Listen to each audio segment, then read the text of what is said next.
Nowadays, the found footage genre is pretty cliche, but the one film that seems to get it right is the Blair Witch Project. How do I describe this film? Well, think 1998's The Last Broadcast, but with more of an H.P. Lovecraft vibe to it. When it comes to scares, this movie kicks some serious ass. No, really, this isn't a monster popping out and scaring you film, but rather an eerie descent into madness that only gets worse.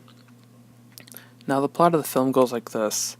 A group of student filmmakers decide to venture into the woods of Maryland in search of a fictional legend known as the Blair Witch, only to learn that maybe the search wasn't such a good idea after they become lost in the unnerving woods. So, as basic as this plot may sound, the way they execute it is beyond amazing. They don't get into the scary stuff right away, but rather give subtle hints that whatever supernatural being is in the woods is aware of their presence. And there isn't just supernatural scares. There's also the scares that you don't want to come across while camping in the woods, such as getting lost, starvation, and turning against each other. This movie is also really good at leaving a majority of the monsters in the shadows, which has led many fans to come up with their own theories about what really went on in this movie. So, plot gets an A+. Next, let's talk about the acting. And holy shit, when I first watched this movie, I was one of the few people that actually thought it was real at first. Yeah, no joke, I thought this film was real at first. And I think the acting had a huge part of that. There are so many scenes in this movie where you can tell that being in the woods for so long is starting to get to these characters.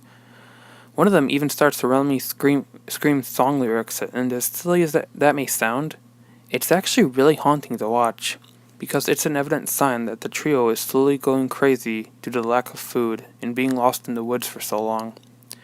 And for that, acting gets an A+. And finally, directing. Remember how hard Stanley Kubrick was on Shelley Duvall when he was filming The Shining to get the right reaction out of her? Well, the same thing happened here. You see, the directors never really told the actors of the events that would unfold in this film. So what they would do is stand outside their tent every night and make noise to get the right reaction. Another thing they would do is get less food for them as the days continued, which made their stroll through the woods more and more convincing. The directors may have been a little harsh, but they knew what they were doing and got the right reactions. Thus, directing also gets an A+.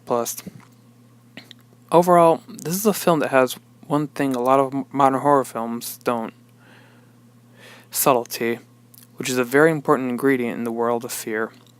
Also, this is a film that is aware that keeping things open for interpretation can do your horror movie good. All in all, this is a horrifying film that you won't soon forget. And also, the number one on my list for the scariest film I have ever seen. I give this film an A+.